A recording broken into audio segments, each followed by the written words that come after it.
Hey, my name's McKenzie, co-conspirator with Dreaming Tree Wines.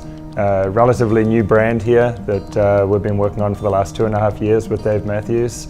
It's doing really well in the US, and so up here in Canada to promote the release of our Chardonnay here, coming out on May 25th. So the Dreaming Tree is a collaboration we have with Dave Matthews, Steve Reeder and myself.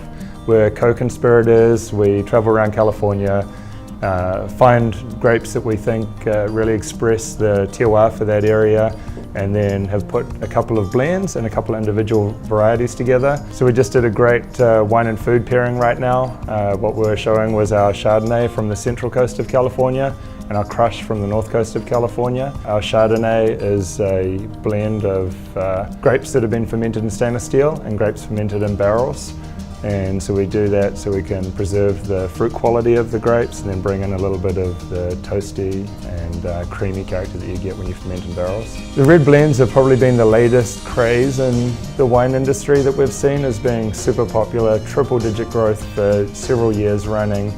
And so the red blends are often very sweet wines.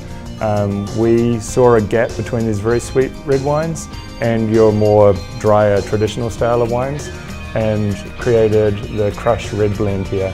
And so this is a pretty new style for wine, hanging out in the middle between some of those a little more confected character wines and your more drier tannic wines.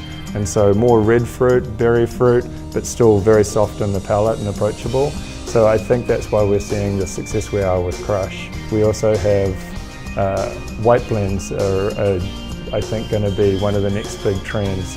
There's not a lot of white blends out there in the premium and above range of wines, looking for interesting aromatic white varieties and blending them together to make interesting wines that often go really well with ethnic foods like Mexican and Indian and Asian foods, some foods that have some spicy characters, also with seafood. So some of those white blends are going to be very interesting, I think, and so look out for those.